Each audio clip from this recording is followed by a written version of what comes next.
Bonsoir tout le monde, je suis très heureuse de vous retrouver ce soir pour la conférence avec Sophie Ruth Natab. Bonsoir Ruth, Bonsoir, je suis très Wellness. heureuse de te recevoir ce soir sur la plateforme du Wellness, la plateforme dédiée au renouvellement du bien-être au sein de la famille juive. Et donc ce soir, on t'a en direct d'Israël. Merci d'être avec nous. Donc tu es professeur à l'Institut Poua. Tu es coach pour tu es coach Célibataire. les célibataires et surtout tu guides tu es thérapeute pour en ce qui concerne la conjugalité, c'est ça? Et Alors, l'intimité. exactement. En fait, pour parler crûment, je suis sexothérapeute pour le monde juif et Tu- conseillère en halakha. Donc, ça permet aux gens d'avoir un, une possibilité de parler et d'avoir un conseil qui reste dans le cadre de la halakha, dans une vision juive. L'un ne va pas sans le fait d'être aussi conseillère en conjugalité, parce que le shalom bayit et l'intimité, ça va ensemble. Et je suis bien sûr madrichat Kala et j'enseigne au madrichat Kala à être madrichat Kala. Voilà, j'enseigne aussi dans les écoles tout ce qui est lié à l'intimité et avec les parents, tout ce qui est lié au fait de suivre le développement psychosexuel de leur enfant. Enfin, vous avez compris tout ce qui touche l'intime. Donc, j'aime m'appeler la thérapeute de l'intime. Voilà. Ah ben, c'est un grand plaisir pour nous de te recevoir ce soir sur la plateforme du Wellness. Et ce soir, tu vas nous parler quand le désir de la femme se fait attendre. Tu es spécialiste dans ce domaine et on te remercie de nous offrir cette conférence ce soir. Merci beaucoup d'être en direct d'Israël. Alors, on te donne la parole. Merci beaucoup. Alors, cette conférence, elle a été offerte par des personnes que je vais donner les noms de famille. C'est la famille Papérou, la famille Siolek, la famille Lataf. Et c'est bien entendu pour la réussite de nos soldats et le retour de nos kidnappés, pour la réussite du Ham Israël, Bezrat Hashem. Et on espère que chaque parole de Torah va renforcer l'armée israélienne, Israël en règle générale. Voilà, on vit une période qui est pas évidente, une période très euh, challenge, un gros challenge pour nous au jour le jour. On a nos enfants, moi j'ai plusieurs enfants, j'ai vraiment mon beau-fils, ma fille à l'armée ou en Milouim, et on tient le coup avec le sourire, on a la Emouna et voilà, et on avance. Alors ce soir, je voudrais vous parler du désir. Et on avait intitulé Quand le désir se fait désirer. Alors, le désir et le plaisir, bien qu'ils soient liés l'un à l'autre, en fait, euh, l'un ne découle pas forcément de l'autre. Il y a des gens qui, par exemple, enfin, des personnes qui ont du désir, mais qui ont du mal à éprouver du plaisir. Et d'autres qui n'ont pas de désir, mais quand ils sont dans leur intimité, ils ont du plaisir. Le désir est souvent lié à plein de facteurs. Mais je dirais qu'avant de prodiguer des conseils pour améliorer et garder son désir, il faut d'abord se demander ce que nous considérons en fait comme désir. Je ne sais pas si on me voit bien. Oui, ça va. Alors, quelle est cette chose que nous appelons désir? Comment est-elle censée se manifester? Est-ce que le désir est une chose naturelle, spontanée, qui découle du fait que ben, j'aime mon mari, alors je le désire? Est-ce normal de ne pas avoir de désir? Est-ce que le désir est constant? Est-ce qu'il est toujours constant tout le long de notre vie? Alors, juste, je fais une petite parenthèse. Euh, Comme je parle de sexualité, d'intimité et de désir, je m'excuse d'avance si pour certaines personnes, elles n'ont pas l'habitude d'entendre des mots qui sont liés à la sexualité. Ce sont absolument pas des mots vulgaires, mais je sais que ça peut être un challenge pour certaines personnes. Voilà. Alors, c'est de façon à mieux comprendre, je préfère pas utiliser les mots détournés pour être sûr que tout le monde comprenne. Euh, alors, est-ce que je suis censée ressentir le désir comme cette chose spontanée qui va me prendre les tripes et qui va éveiller tous mes sens et qui va me pousser à aller vers l'autre intimement, est-ce que c'est la seule façon d'avoir du désir? Et est-ce qu'on peut se demander, est-ce que je suis normale si j'ai pas toujours du désir? Euh, C'est quoi ma motivation en fait à avoir du désir? Des fois, j'arrive pas à avoir de motivation. Est-ce que par rapport à ce désir, je vais avoir de la motivation pour moi ou plutôt pour l'autre parce que tu comprends, les maris, ils ont des besoins, alors il faut quand même que je sois là pour lui. Euh, Est-ce qu'en fin de compte, je vais avoir une réflexion par rapport au désir, par rapport à mon jeu, à moi? Ou est-ce que je vais essayer de transcender ma vision en me plaçant dans le nous, dans le couple? Euh, à quoi ça doit ressembler ce désir? Qu'est-ce que je suis censée ressentir? On a beaucoup de questions en fin de compte. Et ce qui nous paraît, somme toute, à la base, en tout cas, c'est comme ça qu'on nous le vend, euh, spontané, naturel, eh bien, des fois, cela nous fait défaut. Lorsque j'ai commencé cette conférence, j'ai expliqué qu'en fait, le désir est la première étape vers le plaisir. Mais est-ce qu'il faut toujours du désir pour avoir du plaisir? Puis-je avoir d'autres motivations à avoir une relation intime, à part le fait d'avoir tout simplement envie d'éprouver du plaisir avec l'être aimé? Est-ce qu'il y a d'autres motivations qui seraient, entre guillemets, politiquement correctes ou en adéquation avec une vision juive, avec le respect aussi que je me dois à moi-même? Puis-je être, en fait, est-ce que je peux me motiver à me motiver? En fait, est-ce que j'ai le désir d'avoir du désir? Quelle va être aussi mon attitude face à ce désir? Est-ce que je vais être passive? Est-ce que j'attends que le désir arrive, dont je ne sais où mettre le feu à mon corps? Et du coup, me pousser à avoir une relation intime? Est-ce que je suis active dans cette création ou faut tout simplement attendre que ça vienne, entre guillemets, spontanément et naturellement? Euh, Si jamais je devais, entre guillemets, me pousser à être dans une ambiance où moi-même, j'essaye de, de, de pousser le désir en moi, est-ce que c'est pas un peu trop, on va dire, hors norme par rapport au judaïsme, par rapport à la femme cachère que je dois être? Suis-je active dans la création, en fait, de mon désir? Comme vous le voyez, le désir peut se concevoir sous beaucoup, beaucoup d'angles et d'aspects et nous fait poser beaucoup de questions. Le désir, qu'est-ce que ça peut être? Alors, le désir, en général, on va dire que c'est l'envie d'avoir une relation intime avec son partenaire et c'est différent de l'excitation, qui est en fait une conséquence du désir. Toute la complexité est de distinguer le désir sexuel de l'excitation sexuelle. Chez l'humain, on va appeler ça la réponse sexuelle. Master and Johnson, qui sont dans les années 60 les premiers, on va dire, médecins, chercheurs euh, euh, actuels, enfin, dans les années 1960, nous on est déjà dans l'autre siècle, mais à l'époque, c'était les premiers à avoir un petit peu essayé de comprendre ça d'un point de vue médical. Et donc, ils ont appelé ça la réponse sexuelle, c'est-à-dire que à la suite du désir, il va y avoir dans notre corps un certain nombre de choses qui vont se mettre en place, qui vont changer et qui vont créer une excitation sexuelle. Il y a la phase en général où on va en crescendo avoir une augmentation du plaisir. Une fois qu'on va atteindre un certain niveau de plaisir, on va atteindre ce qu'on appelle la phase plateau. Ça reste avec une assez haute degré de plaisir, mais ça reste au même niveau. Et à un moment donné, il y a un plus, il y a quelque chose qui sort du lot. On va appeler un grand plaisir ou un orgasme. Puis après, il y a ce qu'on appelle le retour à la normale. ok?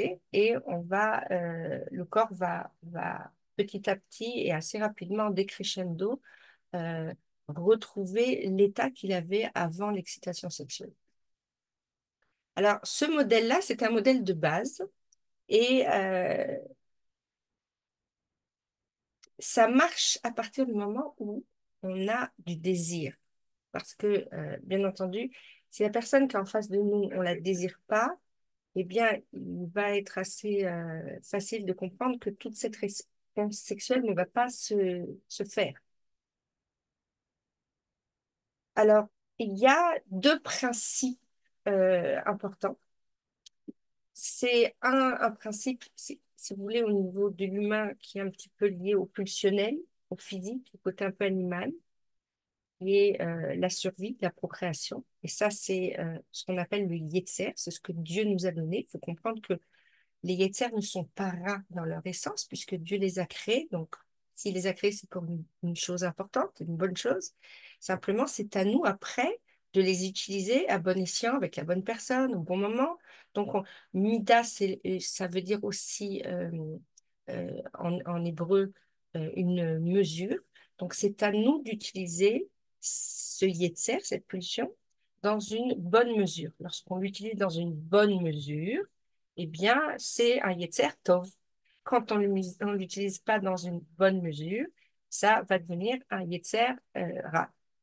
Donc, nous avons cette pulsion qui est là, qui est un tremplin en fin de compte.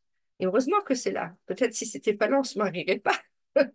Pourquoi se prendre la tête? Peut-être on se dirait. Alors, donc, c'est important qu'il y ait cette pulsion.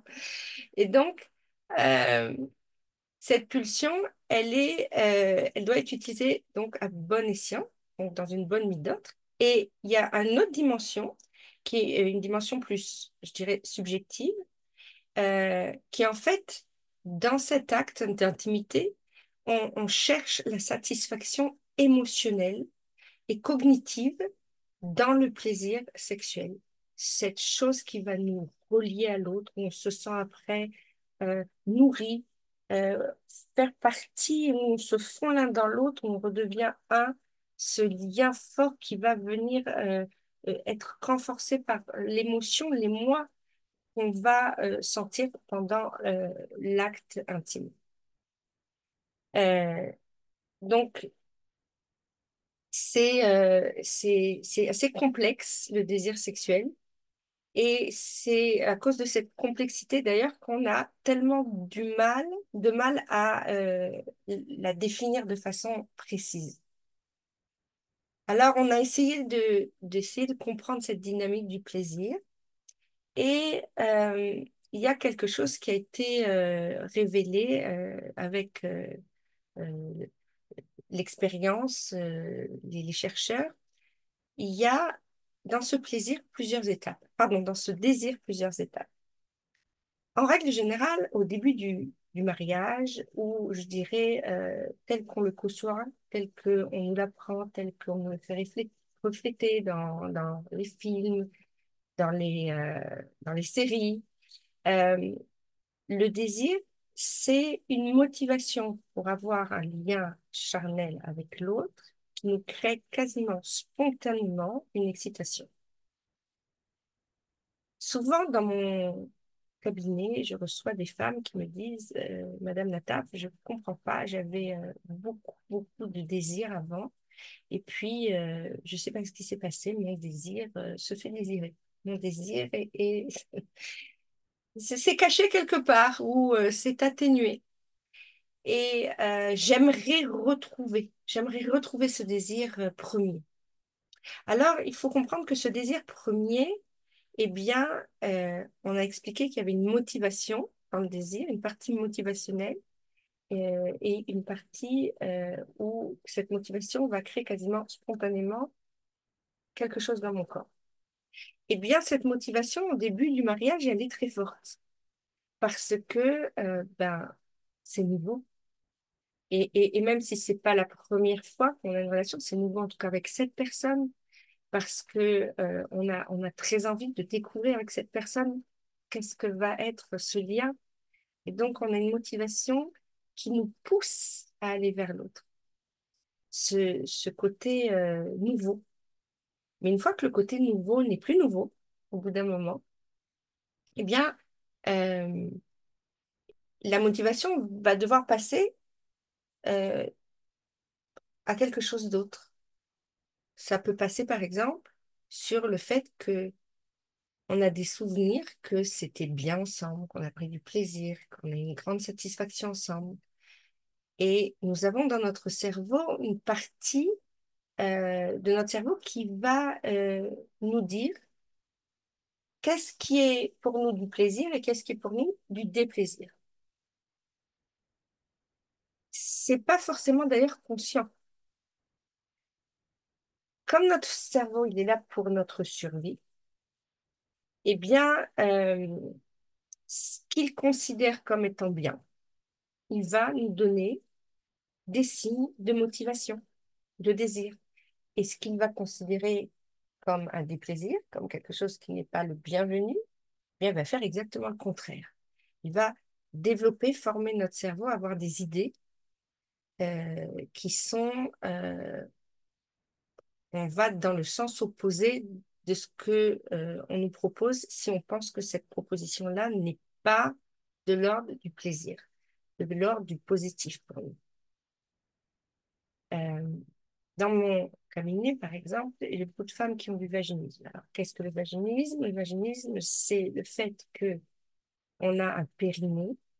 Ce périnée va se contracter énormément et c'est un muscle rond autour de l'entrée du vagin.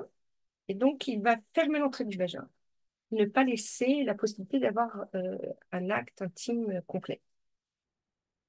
Alors que dans la tête de la jeune femme, elle a très envie, elle est amoureuse de son mari, elle a très envie de vivre ça. Mais son cerveau, dans son inconscient, a peur, par exemple, voit quelque chose de négatif, quelque chose dont il faut se protéger. Et donc, sans même qu'elle le veuille, le périnée va se contracter, il ne va pas laisser la possibilité d'avoir un acte. Et ça va créer de la peur, de la douleur. Une fois que c'est enregistré, le cerveau va dire non, non, non, non, on va pas par là, moi je te crée pas de désir. Ok, même je vais te mettre des idées dans la tête du style t'en as pas besoin, t'y penses jamais, je suis sûre qu'on peut très bien vivre sans. Donc, on comprend que il y a beaucoup de facteurs qui vont être liés à notre motivation, à notre possibilité de créer du désir, même au niveau de notre pensée. Alors, il y a beaucoup de personnes qui ont essayé d'améliorer le modèle de Master and Johnson, qui donc, je vous rappelle, qui est la réponse sexuelle. Et on arrive à nos jours, on va dire, au modèle circulaire de la réponse sexuelle de Basson, qui est un des modèles, on va dire, le plus abouti à nos jours. Ça ne veut pas dire que dans les prochaines années, on n'aura pas quelque chose de mieux. Dans ce modèle, la réponse sexuelle n'est pas donc déclenchée uniquement par un désir spontané. Et ça, c'est super intéressant parce que ça veut dire quoi? Ça veut dire que on peut créer le plaisir. On n'est pas prisonnier euh, de, d'un facteur juste physiologique de notre corps. Et ça, c'est super intéressant. Euh, donc, dans ce modèle, la réponse sexuelle, comme je disais, elle n'est pas seulement déclenchée par le désir spontané, mais elle peut aussi résulter d'une volonté consciente de créer de l'intimité, ce qui peut ensuite mener à un désir sexuel et même à une excitation. Alors, dans cette phase, dans les différentes phases du modèle circulaire de Basson, je vais essayer de vous les expliquer rapidement. Il y a, on va dire, une étape initiale qui reconnaît qu'il y a un intérêt à l'activité intime, l'activité sexuelle. OK? Il y a un intérêt. L'intérêt, d'ailleurs, n'est pas seulement forcément d'avoir du plaisir. L'intérêt, ça peut être d'avoir de la connexion avec mon partenaire, avec mon mari, avec ma femme, avoir un désir d'intimité profonde, un bénéfice euh, physique qui me détend, un bénéfice relationnel, le fait d'avoir des enfants, d'avoir envie d'avoir des enfants, euh, voilà, il y a, en fin de compte, si on réfléchit, il peut y avoir plusieurs façons d'avoir un intérêt à avoir une intimité. Et à partir du moment où j'ai une certaine motivation, je vais choisir de me mettre dans un état de réceptivité. À ce stade, je choisis en fait de m'ouvrir à la possibilité de devenir sexuellement réceptive. J'essaye d'être ce qu'on appelle en mindfulness, ok? Être ici et maintenant dans, euh, à l'écoute de mes sens. Euh, euh, je vais donc favoriser quelque part euh, un cadre qui va être propice à l'intimité. À ce moment-là, ma motivation, elle m'a pas forcément tout de suite donné un état d'excitation. Mais je vais choisir de continuer dans le chemin vers l'intimité. Et ça, c'est intéressant. Le désir qui est divisé, donc on a dit en deux parties, la motivation et à un moment donné une certaine excitation, ben, il va y avoir un laps de temps assez important entre le moment où je suis motivée et le moment où je vais trouver, ressentir cette excitation. Et c'est baisser l'amour et c'est normatif aussi. Il n'y a pas de problème. On n'est pas obligé d'avoir tout de suite, dès qu'on se projette dans l'intimité, euh, quelque chose qui se réveille en nous. Ça peut se réveiller doucement, mais sûrement dans la continuité de cette aventure intime. On a donc une projection, une idée, un intérêt, on trouve de l'intérêt, et c'est déjà un désir. C'est-à-dire, le fait même que je me projette, c'est déjà un désir de vivre une certaine intimité. Mais si, quand je me projette, il n'y a rien qui se réveille et je me dis, bon, ben, alors en fin de compte, tu vois, non, en fait, j'ai pas envie. Et j'arrête là, eh bien, je risque de penser que je suis une femme qui n'a pas de désir. Pourquoi? Eh bien, tout simplement parce que le désir spontané est lié à nos hormones.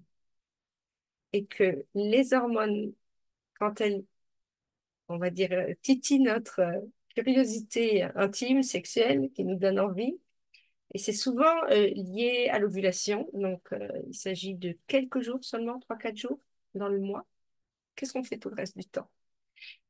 Cette motivation qui est basée sur, pas la motivation, c'est l'excitation, le désir qui est basé sur les hormones, elle est en veille quand on allaite, une partie du temps où on est enceinte. Euh, et qu'en est-il de la ménopause? Alors, alors comment, si on ne peut pas compter tout le temps sur les hormones, qu'est-ce qu'on fait? Qu'est-ce qui va se passer? Alors que les hommes, eux, ont une hormone du désir, testostérone, qui est assez importante et qui est constante. Alors que nous, on est cyclique. C'est pour ça que des fois, ces messieurs, c'est difficile pour eux de comprendre pourquoi le dimanche, tout se passe bien. Le mercredi, ça se passe pas du tout pareil, alors qu'a priori, il y avait la même ambiance, il a été super sympa, il y a rien, il y a pas eu beaucoup de changements, quoi. Donc, donc, comment on va créer cette motivation? Donc, j'avais dit motivation initiale, avoir un intérêt à l'activité intime, puis la recherche de la réceptivité, qui va me permettre d'avoir une réponse sexuelle dans mon corps, quelque chose qui va se mettre en place. Et pour ça, ça demande que je sois en amitié avec mon corps, avec mes sens, avec mon être physique que Dieu a créé, et je dirais avec la, la possibilité d'être un être aussi romantique et sensuel. Ça aussi, une des choses qui va être difficile euh, ou qui va faire barrière sur le chemin de mon désir, c'est le fait que je ne me sente pas être un être désirable. Dans le sens où j'ai pas ce qu'il faut pour être désiré. Et c'est une vue de l'esprit, bien entendu, puisque le plaisir, le désir est lié à un ressenti euh, et pas au fait qu'on fasse 1,75 m, telle mesure ou telle mesure, qu'on ait tel kilo ou pas tel kilo, ok, absolument pas. On, on ressent et n'importe quel être peut ressentir. Je dirais même que le judaïsme met l'accent sur le fait de ressentir, dans le fait qu'il va demander au couple d'avoir une pénombre lorsqu'ils sont dans l'acte. Cette pénombre, elle me permet d'abord de décomplexer, parce que dans la pénombre, on voit des silhouettes, mais on ne voit pas les petits détails, les petits défauts, et c'est bien pour les messieurs aussi. Euh, et puis, pour les messieurs, la vision, la vue est très excitante, et parfois, ça leur permet pas d'avoir un certain contrôle. Ils perdent le contrôle tellement c'est excitant, donc c'est bien aussi. Et surtout, un petit peu à, à la manière qu'un aveugle, par exemple, développe ses autres sens, eh bien là aussi, on va avoir le fait de fermer les yeux, de pas en tout cas pouvoir voir, euh, d'avoir l'esprit trop pris par par ce qu'on voit, par la vue, eh bien on va pouvoir se concentrer plus sur notre ressenti, sur la réceptivité, oui, la réceptive, j'y arrive pas à dire le mot. C'est pas grave, vous m'avez compris. Le fait d'être réceptif, voilà, aux stimuli sexuels à travers mes sens autres que la vue. Et pour ça, et jouir de ça, avoir du plaisir à être de ce ressenti, à être réceptif. Et c'est ça, en fin de compte, être sensuel. Alors, bien sûr qu'il y a des facteurs biologiques et psychologiques sous-jacents qui peuvent, on va dire, favoriser la stimulation sexuelle ou la défavoriser. Hein. Je suis enceinte, je suis malade, je suis fatiguée, euh, ou inversement, des choses qui vont vraiment être, être positives. Et donc, on va rentrer petit à petit dans une phase où la combinaison des stimuli, des facteurs biologiques, psychologiques, parce qu'on s'est mis, donc, on a choisi de s'ouvrir à la possibilité de devenir sexuellement réceptive, va nous conduire à une augmentation du désir.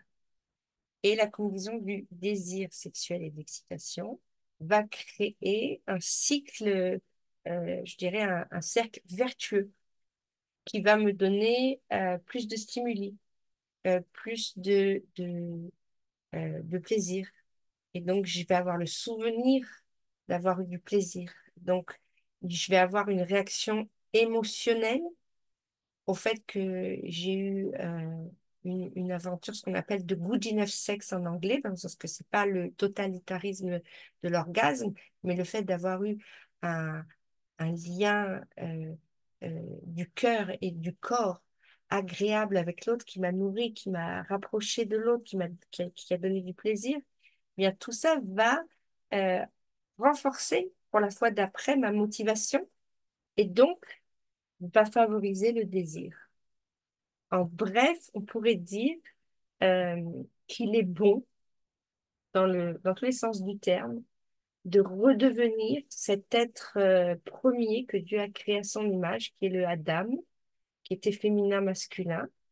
Et automatiquement, lorsqu'on recrée le Adam, d'ailleurs c'est ce qu'on nous a souhaité, on nous a béni de ça sous la roupa, dans le Sheva Brachot, Yotzer à Adam, et bien lorsque nous recréons ce Adam, eh bien on peut dire que on redevient proche de cette lumière divine, on est baigné de cette lumière divine, on est plus proche et donc on a un plaisir à être dans cette lumière.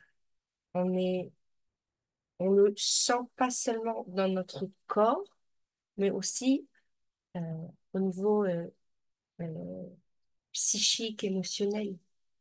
Et ça, c'est magnifique parce que on dépasse, on transcende, on va dire, le côté pulsionnel du Yetzer simple, ok? Euh, et la nature, en fin de compte. Et c'est souvent ce qu'on dit, l'homme est au-dessus de la nature. On n'est pas contre la nature. Comment pourrons... excusez-moi, mais des fois, j'entends des gens qui disent des choses comme si Dieu nous a donné une nature qui n'était pas belle, qui n'était pas bonne. Non, non. On ne peut pas être contre cette nature. Si Dieu l'a créée, elle est extraordinaire.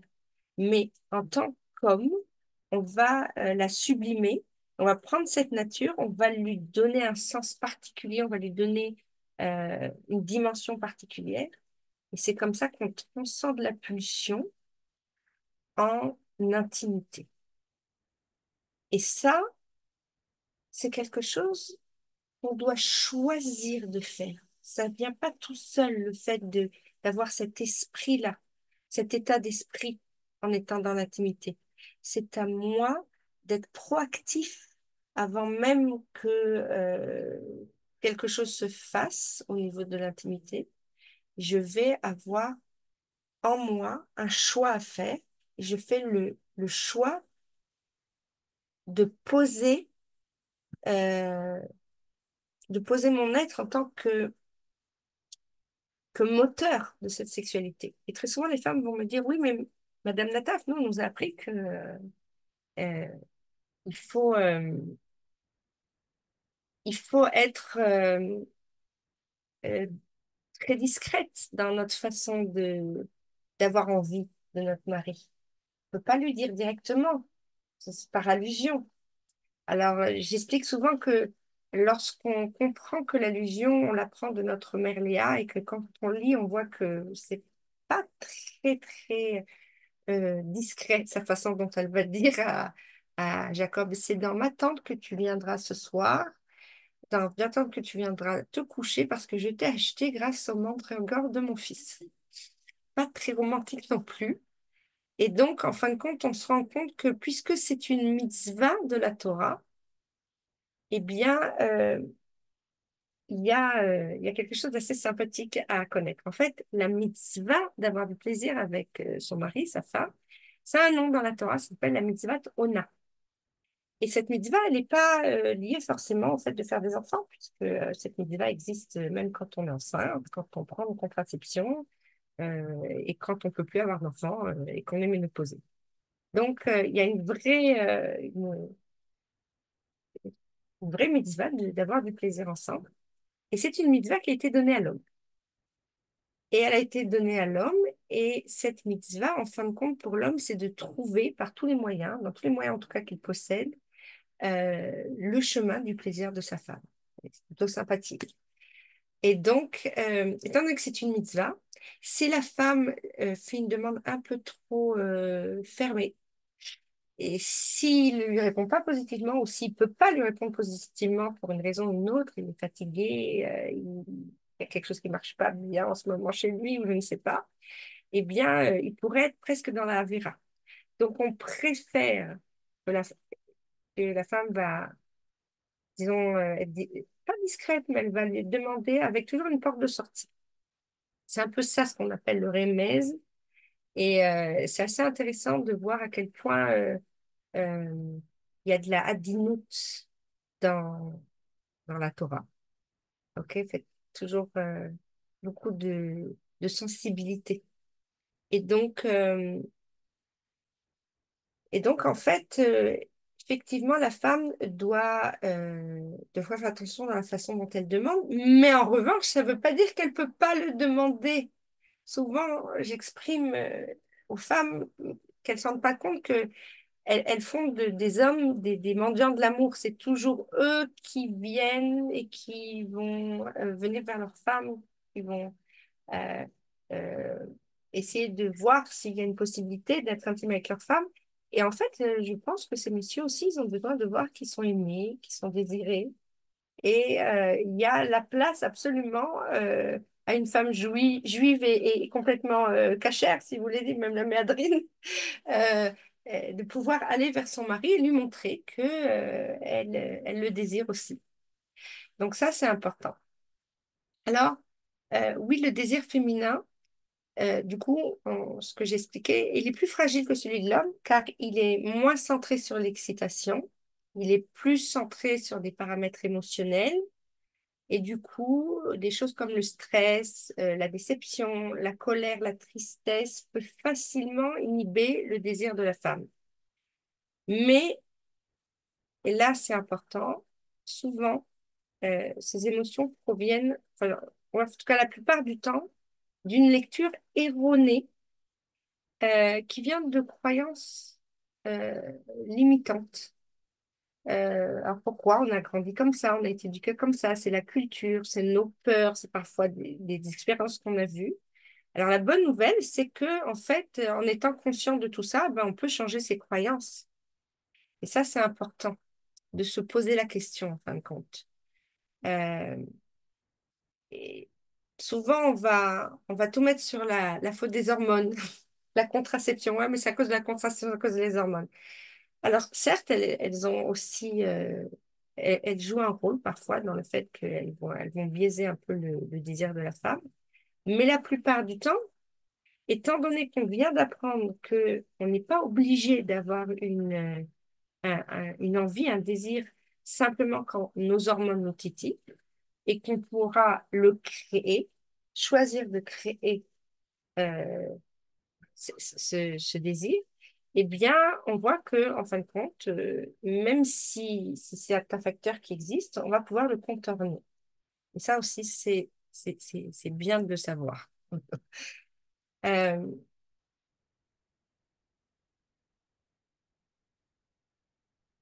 on a un lien qui va être créé par une volonté.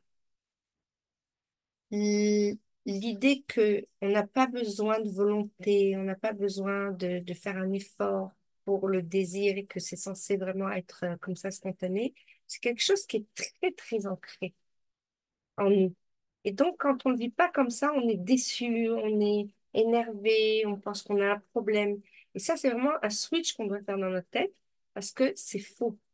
C'est complètement faux. En fait, je dirais même que la norme, c'est qu'on n'ait pas la même énergie sexuelle à la fin de la journée. On est deux personnes complètement différentes, avec des taux d'hormones différents. Avec, nous, on est cycliques, eux, ils sont linéaires. On n'a pas vécu la même journée au niveau de la fatigue, du stress. Non, ok. On a, on n'a pas les mêmes forces, peut-être les forces de vie. On n'a pas le même stress. On n'a pas les mêmes références aussi. Rapport à l'intimité, les références culturelles, etc. On n'a pas les mêmes expériences. Quelle est je dirais, les chances que le soir venu, on soit sur la même énergie sexuelle? Elle est plutôt proche de zéro qu'autre chose. OK? Donc, je dirais que la norme, c'est en fin de compte qu'on soit pas sur la même énergie sexuelle. Quand ça marche, quand on est sur la même énergie, ben on en profite. Je suis bien d'accord. Mais sinon, en fin de compte, on peut comprendre que la norme, c'est qu'on va devoir moduler chacun euh, notre énergie pour trouver assez d'énergie. C'est pour ça qu'on appelle de good enough sex, parce qu'on n'est pas obligé d'avoir une énergie extraordinaire à 100%, euh, tout le romantisme, le coucher de soleil, les violons derrière, absolument pas. Il suffit de peu, en fin de compte, pour rentrer dans ce cycle que j'avais expliqué, le cycle de Besson, qui va être tout simplement de titiller notre intérêt, mais de vouloir, de désirer. Euh, la sexualité, ça devrait être un moment de plaisir partagé, comme j'avais expliqué, de ressenti, dans un cadre de bienveillance, bien entendu, mais certainement pas dans un cadre de performance, de résultat. Ça aussi, c'est anxiogène quelque part de dire il faut absolument que j'ai tel résultat dans mon intimité. Il faut que ça se passe comme ci ou comme ça. Il faut que j'ai tel degré de ressenti. Il faut que mon mari fasse ça, ça et ça. Moi, je suis censée faire ça, ça et ça.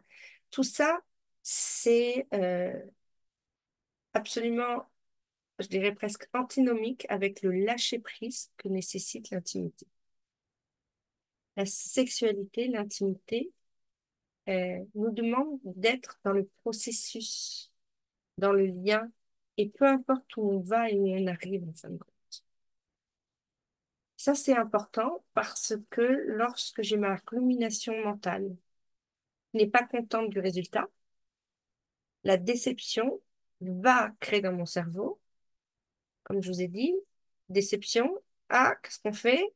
Ça ne fait pas partie euh, de, des choses qui sont agréables. Déception, on n'en veut pas être déçu. Alors, mon cerveau va me dire, éloigne-toi.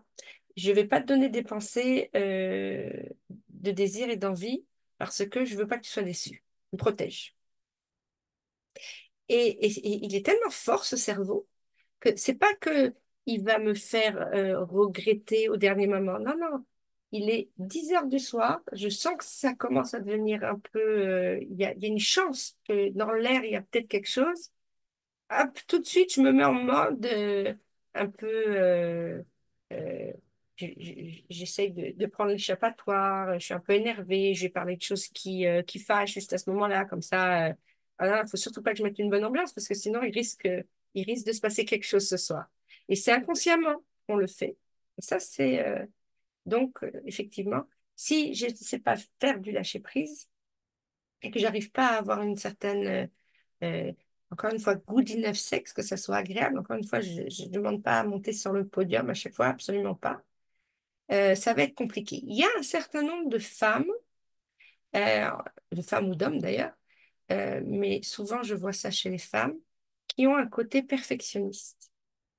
Dans ce côté perfectionniste, bah, comme les deux faces d'une même pièce, il y a des choses extraordinaires à être un peu perfectionniste, à faire attention aux détails et tout, génial.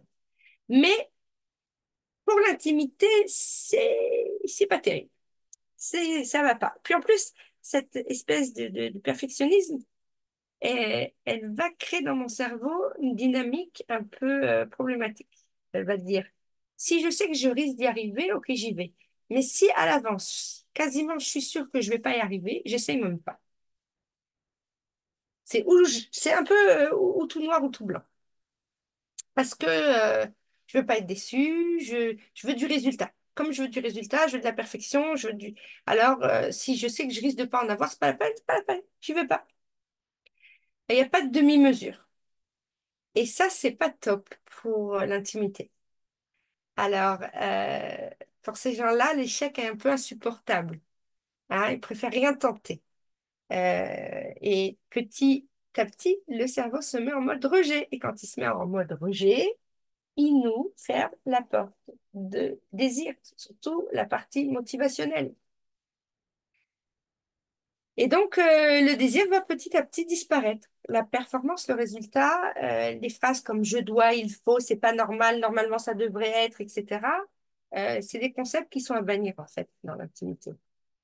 Euh, faut, euh, il faut pour pouvoir renforcer sa libido, donc le désir de vouloir désirer, il faut être souple. Il faut s'autoriser à ne pas avoir forcément le résultat escompté. Il faut s'autoriser à être vulnérable, en fin de compte. L'intimité demande de la vulnérabilité. Qu'est-ce qui peut faire aussi barrage à notre désir? Ce désir qui va se faire désirer parce que justement, il y a tellement de petites choses qui vont pouvoir euh, lui faire des croche-pieds.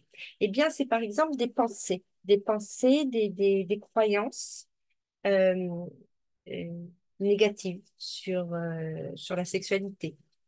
Par exemple, que euh,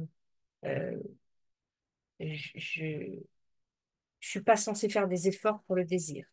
C'est pas normal. Je suis pas normale.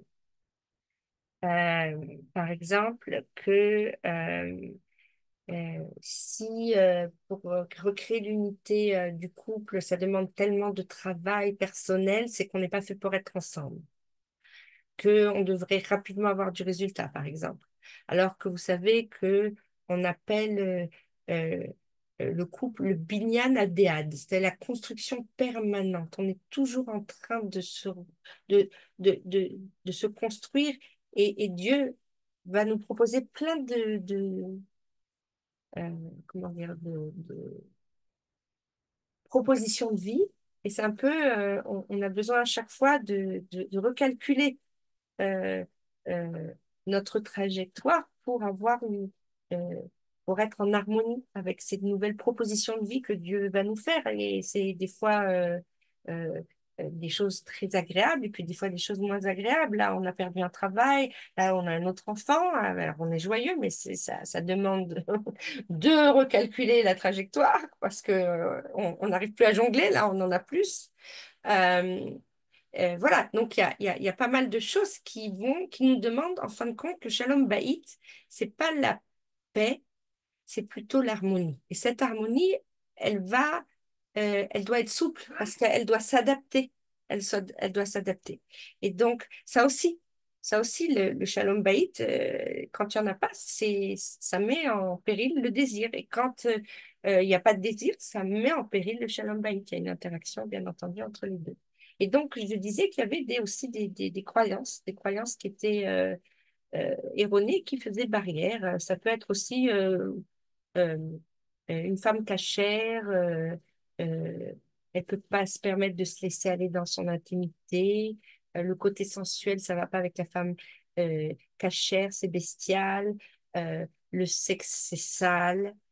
Voilà, il y a certainement que vous avez plein d'autres exemples, mais ça aussi, ce sont des émounotes, des croyances erronées qui vont vraiment perturber notre possibilité de faire ce choix d'être dans la dynamique de l'intimité. Alors bien entendu, euh, être vulnérable pour certaines personnes, c'est se mettre en danger.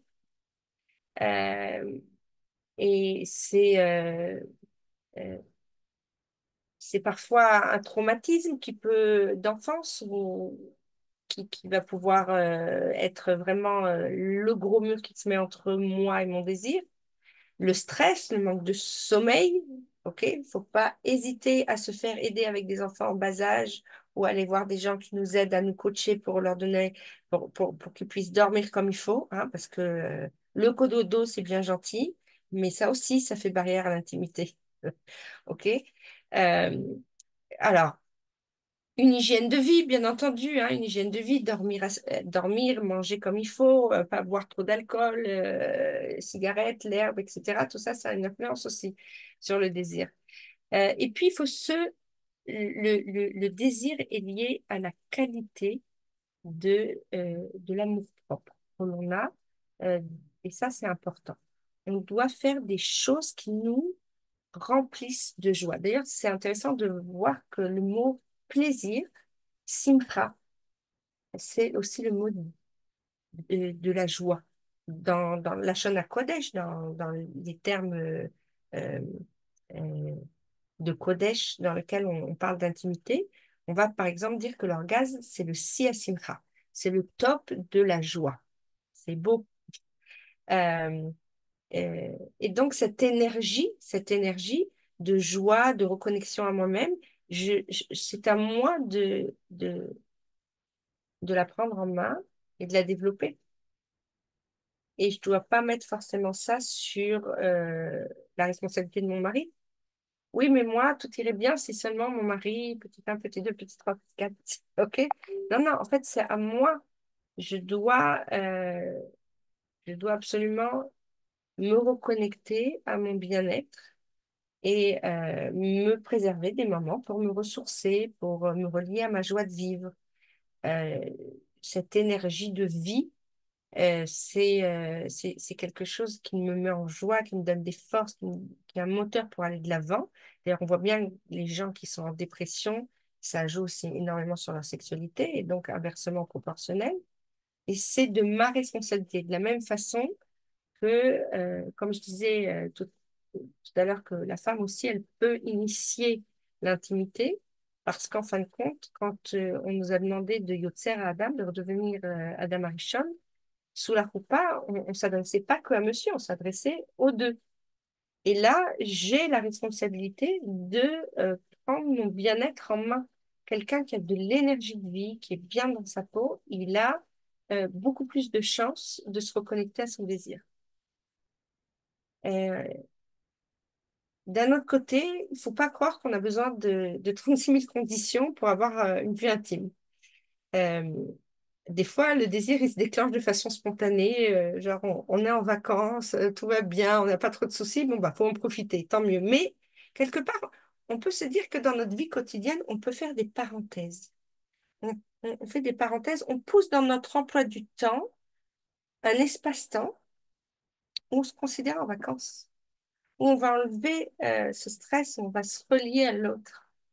Et, euh, et ça peut être des fois en se mettant une ambiance, on va se faire couler un bain chaud, on va faire une activité ludique, on rigole, le fait de vivre des choses sympathiques ensemble. Il faut avoir une fois par semaine au moins un moment où on se chouchoute dans le nous. On, on sort, on n'a pas besoin de faire des choses très chères, on sort, on s'amuse à faire, je sais pas moi, on décide de se faire une soirée sushi et chacun on se met une toque sur la tête et on essaye de devenir un chef qui fait des sushis, même s'ils ont une drôle de tête, nos sushis à la fin, on rigole et c'est sympa. On a fait un truc avec une ambiance sympathique, un peu des fois foufou, qui nous liait. Ça peut être même des fois des jeux de société, ça peut être de sortir, de faire du sport, mais on va développer ce côté ensemble, on va développer une activité sympathique pour le nous. Et ça, c'est quelque chose qu'on doit s'obliger à créer dans notre emploi du temps. Parce que très souvent, dans notre emploi du temps, on a 10 millions de choses à faire. On a une grande liste de choses à faire. On va essayer de checker tout. Mais en fin de compte, le temps de qualité avec l'être aimé, ben, on va le mettre à la fin. Après qu'on a fait les enfants, les courses, le machin, le travail. Et ça, c'est pas bon. On doit absolument se forcer à remettre notre nous en haut de la liste des choses à faire. Lui donner une place d'honneur. Et pour ça, dans ces moments-là, et pas seulement d'ailleurs de façon générale, faut pas oublier que l'autre, il n'est pas acquis. Que pour avoir du désir, c'est lié aussi à quelque chose qui est lié à la séduction. Qui est, franchement, comment, séduisez-vous, je vais y arriver à le dire, ok? Draguez-vous, quoi, en fait. Il faut comprendre que dans ce genre d'ambiance, le désir, eh ben, il arrive beaucoup plus facilement. C'est important. Quand on était fiancés, on, on s'appelait, alors tu viens à 4 heures, à 5 heures. Non, non, tu viens plutôt à 7 ou 8 heures parce qu'en attendant, on se faisait les cheveux, on sortait tout ce qu'il y avait dans l'armoire, on savait pas quoi se mettre, on changeait 4 fois de tenue, on avait envie de se faire belle et d'être, OK, et de s'intéresser à l'autre. Mais ça, faut continuer. C'est pas parce qu'on est marié qu'on est acquis, ça y est, c'est fini. Il faut absolument continuer à le faire.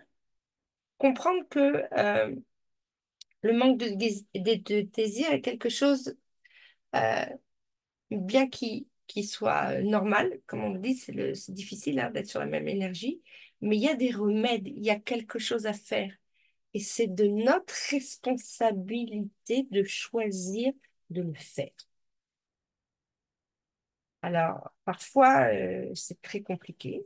C'est d'ailleurs pour ça que c'est mon métier. Ok. Les gens viennent pour que justement que je les guide, que je les aide, que je les reconnecte. Euh, mais ça procède d'un choix. Et penser que ça viendra tout seul ou que c'est la responsabilité de l'autre de me faire ressentir que s'il était seulement comme ci ou comme ça, ou si elle était seulement comme ci, comme ça, bah, j'aurais envie. Bah, c'est faux. Bien entendu qu'il y a une interaction. Et si chacun prend sur lui de, de se connecter à, à, à, à son intimité, à son côté vulnérable, à le partager, à être dans le bien-être, dans le nous, bah, tout le monde est content. C'est quelque chose qu'on fait à deux. Et parfois, l'ego va nous faire dire, bah, il a qu'à commencer lui. Ou elle a qu'à commencer elle. Mais on peut attendre longtemps aussi. Donc, il y a aussi un côté où, oui, je dois prendre mon courage à deux mains et commencer à sortir du cercle vicieux dans lequel je suis rentrée. Et pour ça, des fois, eh ben, faut sortir de sa routine, il faut faire des choses un petit peu différentes. Alors, il y a quelque chose d'intéressant qui est fantastique, c'est que je dirais, quelle heure il est? C'est bon? J'ai dans le temps. Voilà, j'en ai encore pour 10 minutes à peu près, après j'ai les questions, ça va? Euh, euh, euh, Qu'est-ce que je voulais dire? Oui, il y a quelque chose qui est intéressant, c'est que il va y avoir deux besoins humains fondamentaux, en fait, qui sont souvent difficiles à concilier. D'une part, c'est le fait de me sentir en sécurité. C'est intéressant parce que dans la Torah, il y a marqué l'homme quittera son père et sa mère, il s'attachera à sa femme, et ils deviendront une seule chair, ils seront nus, lui et sa femme, et ils n'auront pas honte. Alors, en hébreu, Ve'idbak beishto, ça vient du mot dvekut. C'est en général quelque chose qu'on utilise pour Akadosh Baruch Hu et qui a un lien fort, respectueux, mais qui n'est pas charnel, parce que bien entendu, quand on dit dvekut b'Hachem, on comprend bien que on a de l'amour pour Dieu, on est lié à lui, c'est un amour comme ça respectueux, mais on peut pas le prendre dans nos bras. Donc c'est quelque chose plutôt de l'ordre de l'émotionnel, pas du physique. Et en fait, Dieu dit à l'homme, homme, masculin, euh, tu veux redevenir un avec ta femme, redevenir Adam Arishon, donc refaire Bassarecha d'une seule chair. D'abord, tu dois créer un cadre émotionnel sécuritaire. Pour que je puisse lâcher prise, pour qu'une femme puisse lâcher prise, elle a besoin d'un cadre émotionnel sécuritaire. Euh, Et ça, voilà, c'est mon besoin de sécurité, de se sentir dans un espace-temps émotionnel sécuritaire, de sûreté, de fiabilité, de stabilité. Mais d'un autre côté, pour que je sois dans le désir, dans l'excitation, j'ai besoin de mystère, un peu d'inconnu, d'inattendu, de surprise. Euh, et ces deux choses, on doit les faire euh, euh, vivre au sein du mariage, on doit les faire vivre ensemble. Et c'est pas évident. On a envie à la fois de ce côté passionné, mystérieux, et à la fois du côté sécuritaire. Ça semble souvent des demandes contradictoires. Et en plus de ça, donc, on a pas mal de demandes euh, envers le mari. On faut à la fois qu'il soit doux, tendre, compréhensif, mais à la fois passionné, masculin, responsable, fort. Des fois, ça peut donner ça peut les balbelles, ça peut troubler un homme. Qu'est-ce qu'elle veut, ma femme, en fait? Euh, donc, il y a une exigence dans l'intimité qui est à la fois de l'ordre un petit peu de la distance et du mystère et à la fois de la sécurité. Eh bien, dans le judaïsme, on va nous donner la possibilité, c'est même pas qu'on va nous donner, on va nous mettre un cadre qui correspond exactement à ça. Tout simplement, les lois de pureté familiale, lorsque nous nous séparons, nous créons une distance. Cette distance, elle est importante parce qu'en fin de compte, qu'est-ce qui a fait que j'ai aimé cet être? C'est qu'au départ, je l'ai observé, je l'ai regardé, je l'ai vu vivre et ça m'a plu. C'est cette distance qui me donne envie de le rejoindre, d'aller vers lui, le désir de me rapprocher. Mais si je suis tout le temps rapprochée, j'ai plus besoin de désir, j'ai plus besoin d'envie parce que je suis toujours trop près de lui. Et donc, il est intéressant de reprendre de la distance de façon à avoir ce manque, ce mystère, se, se détacher pour mieux se reconnecter. Et ça, c'est magnifique parce que c'est quelque chose que d'abord Dieu a inscrit dans le cycle de la femme au niveau biologique, mais qui nous fait vivre aussi au niveau de ses mitzvot. Et, euh, et quand on le voit sous cet œil, d'ailleurs, on peut être beaucoup plus motivé à faire aussi. En vérité, on doit faire les lois de pureté familiale parce que c'est tout simplement une mitzvah que Dieu nous demande. Mais lorsqu'en plus de ça, on peut se dire qu'il y a un véritable intérêt à, à le faire parce que ça va nous donner le cadre pour garder ce désir euh, présent, ce ga'agua, cette chouka que la femme a d'être en manque à un moment donné de ce lien, de ce rapprochement grâce à cet éloignement. Donc ça peut paraître ambigu, mais en fait le judaïsme nous offre à travers les lois de pureté familiale le cadre idéal pour vivre et à appliquer cette complexité nécessaire au désir. Alors je vous remercie de m'avoir écouté. Je pourrais parler encore des heures et des heures sur le désir. C'est sûr que j'ai pas tout dit. Mais voilà, je laisse euh, un espace à votre désir de poser des questions. Alors, tout d'abord, un grand merci, Sophie. Vraiment, ta voix nous a porté. Vraiment, tu nous as tout mis sur un plateau d'argent. J'imagine que c'est beaucoup de, de- d'heures de travail, de préparation pour nous offrir cette conférence. Et je te remercie infiniment. Avec Alors, grand j'ai ouvert plaisir. le micro. Voilà. Donc, tout le monde a la possibilité de poser des questions. On a un petit quart d'heure. Je vais éteindre l'enregistrement et je te Super. félicite. Comme ça, grâce au fait qu'il n'y a pas d'enregistrement, là, on passe